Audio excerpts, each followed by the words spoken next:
Good morning, children, and of class 9. I hope you understood the poem Television, and I wonder if you all agree with the ideas given by the poet Roald Dahl. I said in the last class that this poem was written before the mobile and the computer were invented. So I was suggesting what would have been the reaction of Roald Dahl if he lived in the modern age, if he lived now. So he has mentioned in this poem only the negative aspects of watching television. Of course, watching television for long hours is bad for the eyes, and he says that children lose the power of thinking. They cannot think, they cannot analyze, they cannot explain or reveal their own opinions about a poem, about a subject. They are not able to do that. They want to see everything, then only they understand. That is one of the harmful effects of television. Now he is addressing the parents, and he says the parents will be happy because it keeps the children occupied, and they are free to do all the household work like cooking, washing, sweeping and all that.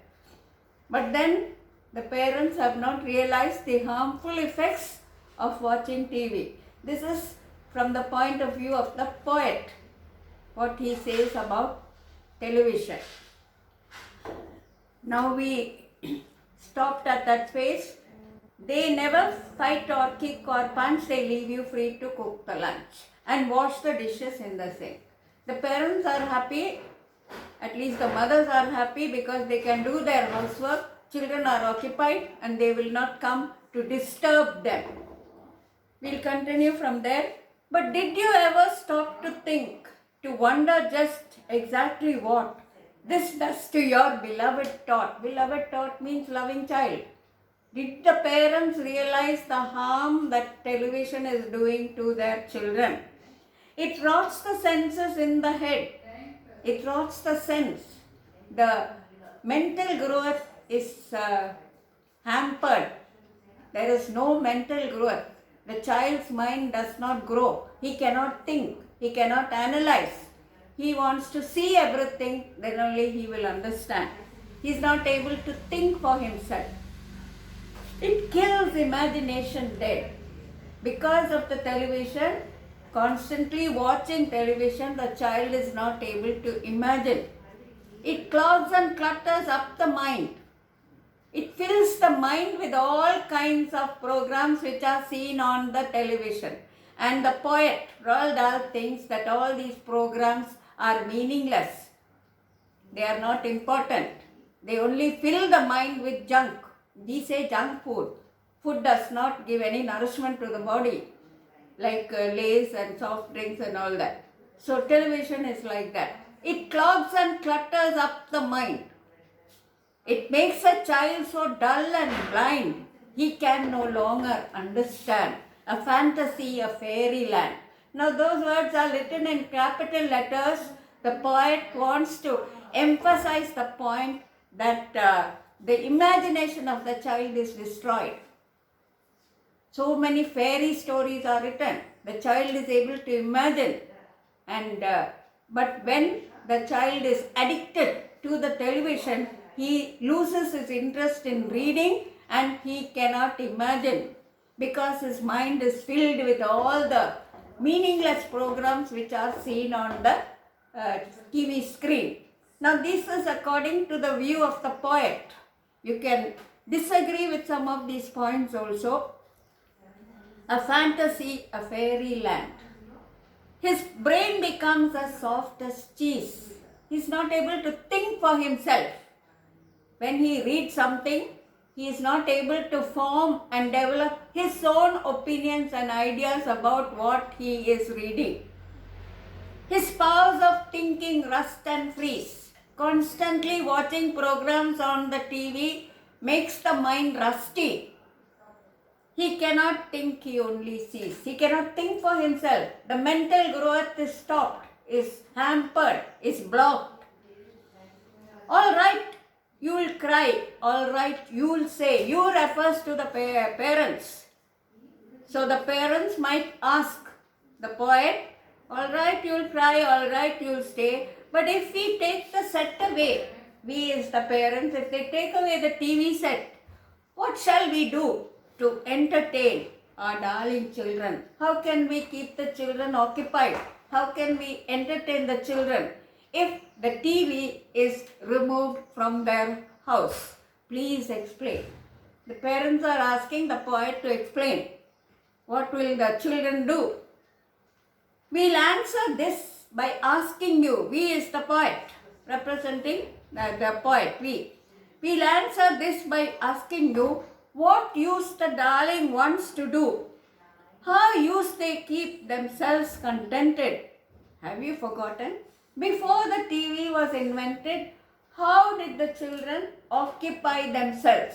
So the poet is asking this question to the parents. Now, before the TV was invented, the children used to read. They were very interested in reading. And when they go to the shop, they want to buy books. But now that interest in reading is lost. As I mentioned earlier, I wonder what the poet will think if he lived now, in the present day, when there is the computer, the mobile phone, the internet, all these things to prevent children from developing the reading habit. So, the poet is asking the parents, what did the children do before the TV was invented? How used they keep themselves contented? How were the children engaged? How were the children occupied? Before this monster was invented. Notice the strong words used for the TV. Monster here refers to the TV, idiotic box. So he is very much against children watching TV. Have you forgotten? He is asking the parents, have they forgotten how the children occupied themselves before the TV was invented? Have you forgotten? Don't you know? We'll say it very loud and slow. We'll say very clearly, very slowly, so that all parents will understand. They used to read. They'd read and read and read and read. And then they proceeded to read some more. 6 times the word read is repeated, and it is written in capital letters to emphasize the importance of reading. Children should be taught to read. They should be encouraged to read. They should develop an interest in reading. They used to read and they'd read and read and read and read, and then proceed to read some more. Great Scott, gadzooks, that is exclamation mark. The poet is so surprised. One half their lives was reading books. The children spent half of their lives, half of their time in reading books. The nursery shelves held books galore. Galore means in large number. So many books were found on the nursery shelves. Children were very happy. They were very interested in reading. I wonder if you like reading, and how many books have you read during this lockdown period? The nursery shelves held books galore, lots of books, plenty of books. Books cluttered up the nursery floor. Books were found all over the floor. And in the bedroom by the bed, more books were waiting to be read. Such wondrous fine, fantastic tales of dragons, gypsies, queens and whales. These are the things found in the books. Fantastic tales, very wonderful stories of dragons. Dragons are huge creatures. They can blow fire from the nose. They are imaginary creatures.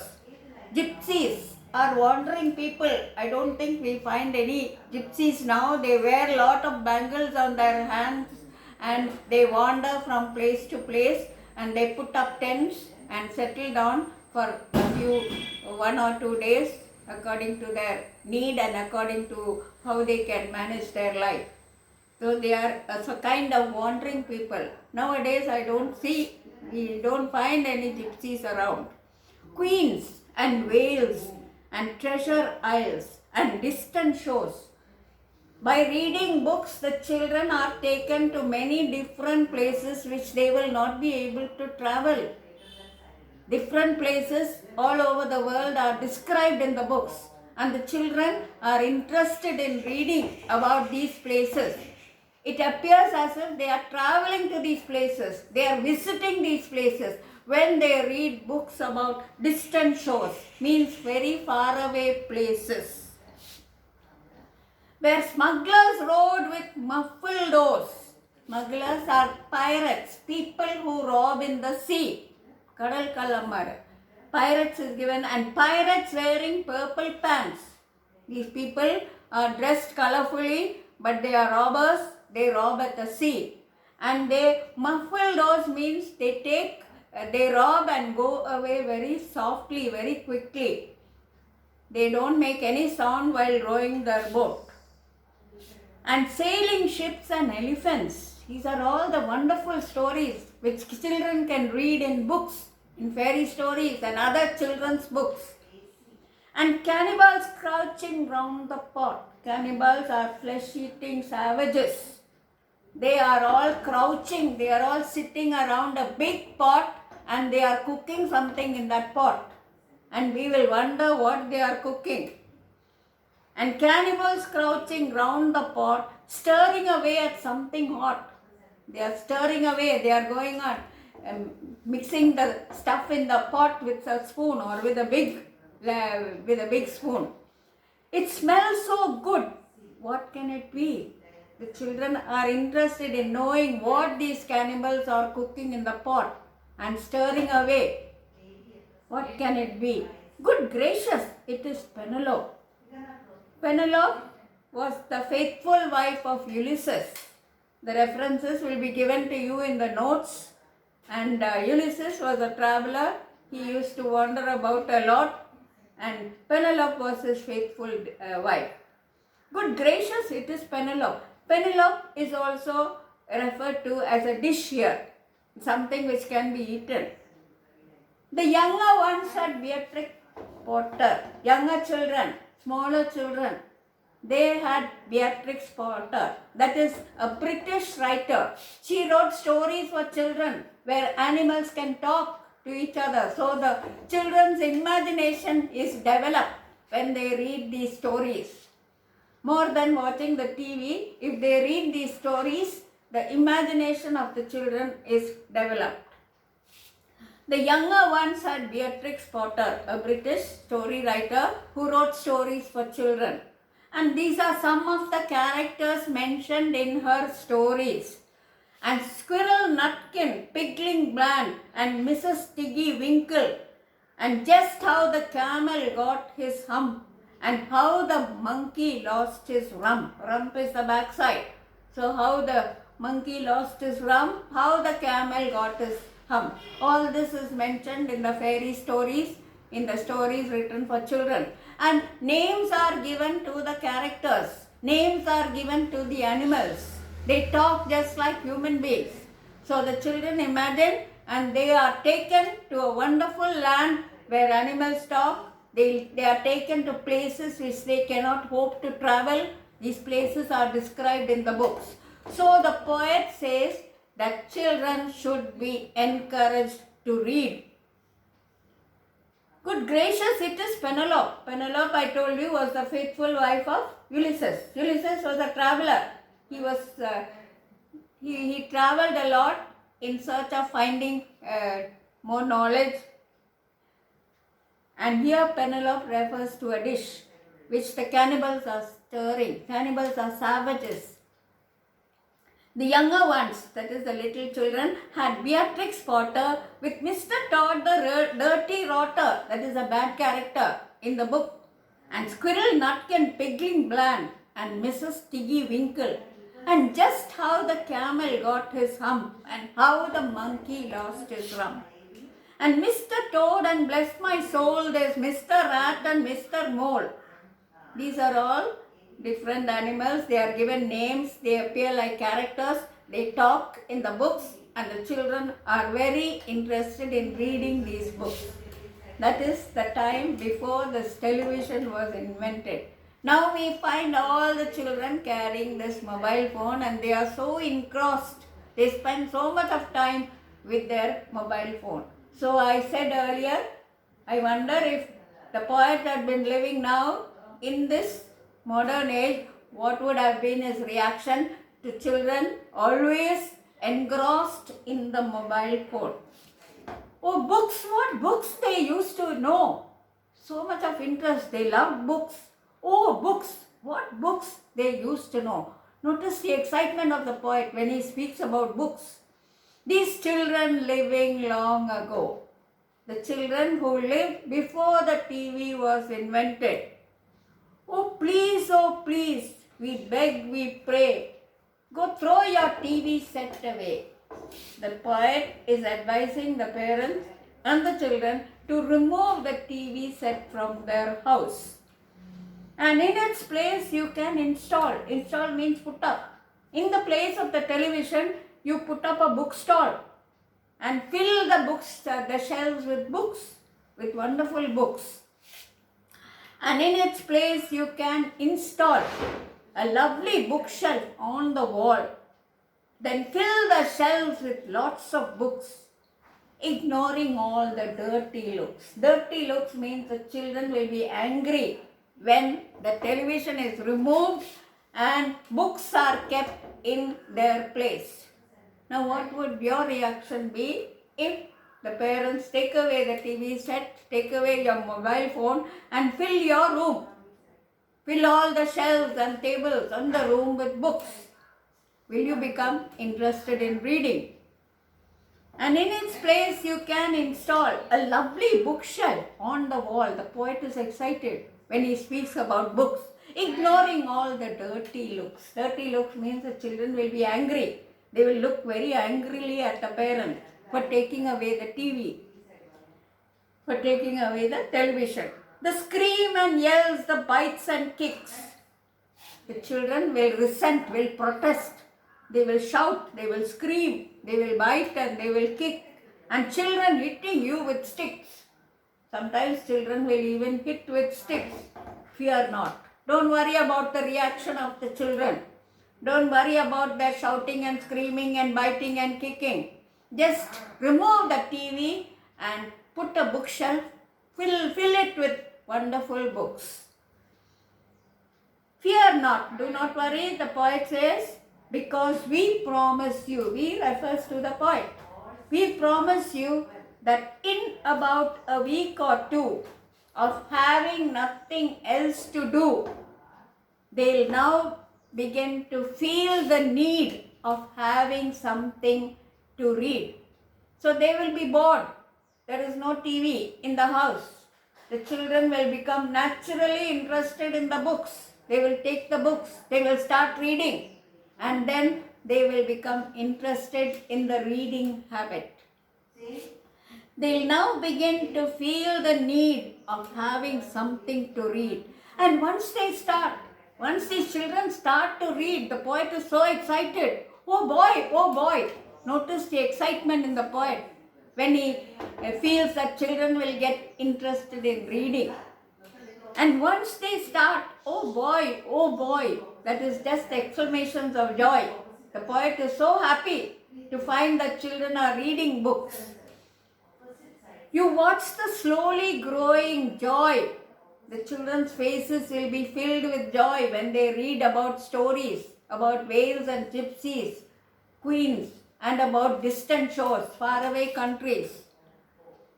You will watch the slowly growing joy that fills their heart. They will be so happy. They'll grow so keen. They'll be so happy, so interested. Keen means very interested in the books, in reading. Even the children will think, why were they so absorbed in watching the TV? There is nothing in it. There is nothing in the television. There is no meaning in all these programs. Now it is not my point of view. It is the poet's point of view. It is what Roald Dahl is saying about the television. They'll wonder what they had ever seen in that ridiculous machine. Monster, idiotic thing, ridiculous machine. You can feel the hatred of the poet towards the television. The children will, after reading, after getting interested in reading, the children will wonder why they were so interested in watching when reading was a much better occupation than watching the television. They'll wonder what they'd ever seen in that ridiculous machine, that nauseating, foul, unclean, repulsive television screen. The poet uses very strong words to emphasize the harm which is done by the television, by children watching television for long hours. Nauseating, foul, it's unclean, something harmful, something dirty, something which should be thrown away. Nauseating means actually vomiting. Repulsive, hateful. The television set will be hateful in the eyes of the children when they get interested in reading. That nauseating, foul, unclean, repulsive television screen. And later each and every kid will love you more for what you did.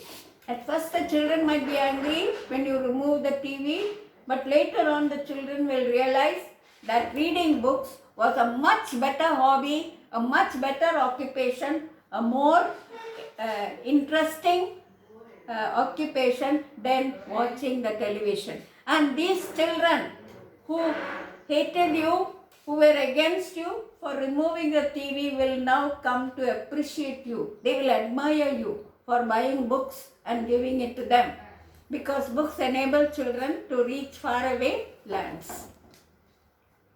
I will continue. ಇದು ಕಾರಣ. Kind of.